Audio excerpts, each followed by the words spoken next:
Hey, welcome back to the eDrum Workshop. I'm Luke, and today I'm going to show you how to install individual custom kit files on your Roland V71, V51 or V31 module. These kits can be bought from my store over at the eDrumWorkshop.com, or you might have got them elsewhere, but as long as they're individual .td0 kit files, not full module backups, then this procedure will work. I do provide written instructions with my kit downloads, but this video guide will show you all of the steps from your computer to your module, including a few details that might catch you out. To complete the installation, you'll need a computer with an SD card slot or some kind of SD card reader, and an SD card. Roland say that SDHC cards up to 32GB are compatible. If you've used the SD card in your module before, then it's most likely ready to go. If you haven't, then you might need to format your card in the module. This will make sure that your SD card has the correct file structure on it. Before formatting, if your SD card already has any other files on it, make sure to back those up, as formatting will delete everything from the card. Now that the SD card's prepared, this is where I would usually create a backup of the module. A backup will save the module's current state to the SD card in case anything goes wrong and I need to restore it back to this point.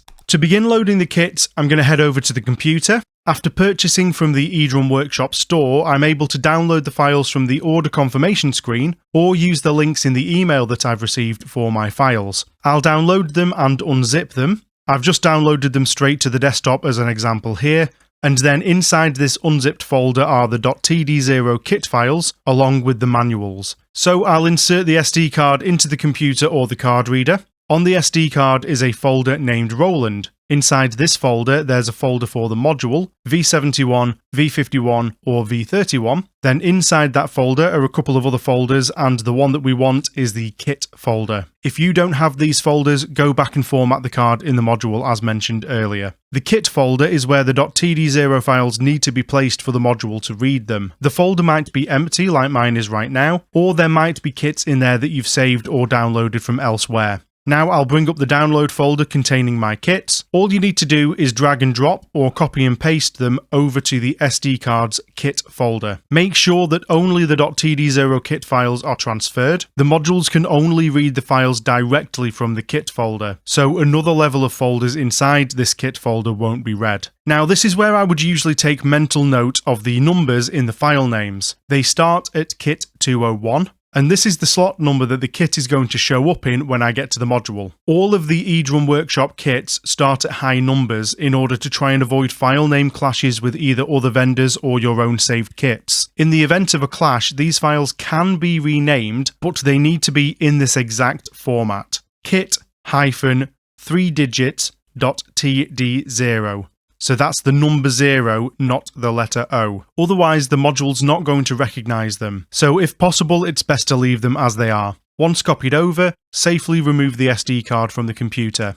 To begin loading the kits to the module, insert the SD card into your V71, V51 or V31 module's card slot while it's off and then turn it on. Once the module is booted up, access the Load One Kit menu. On all modules, this can be quickly accessed from the kit screen by pressing F5 Tools, then using the arrow buttons or dial to select Load One Kit and pressing Enter. Alternatively, you can find the Load One Kit option from the Backup menu. On the V31, this is found under Menu, Backup.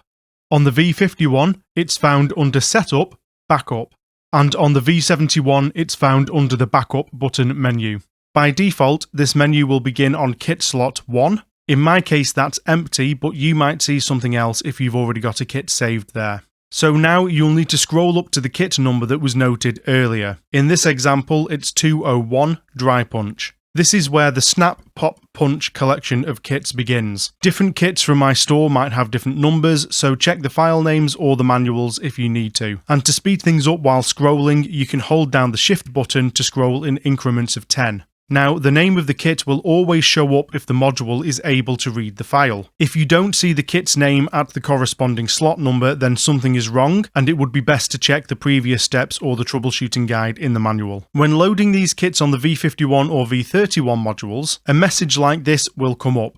Created on V71, then a warning saying that this module doesn't have particular inputs. Don't panic though, this isn't a problem. The kit file will still load everything correctly. Continue loading the kit and then stick around to the end for more details. Next, go down to the With User Sample box. All of the V-Series kits that I've made so far contain samples, so this box is usually checked by default. If it's not checked, go down and use the dial to check it. In the future, I might release kits that contain no samples. If I was loading those kits, then it wouldn't be possible to check this box. Also, if the module isn't reading the kit files properly, then it won't be possible to check this box either, in which case go back to the previous steps and make sure everything is correct there. Next, go down and select the kit slot to load the kit to. They can be placed in any kit slot out of the 200 available. Generally, I'd recommend one of the user kit slots. If you don't have any slots free, then you might have to overwrite any other kit slot that you don't use. I'm going to choose Kit 101, and then you can load the kit by pressing F6 Load. It will ask you to confirm, so hit the right arrow and then enter, and it will load the kit.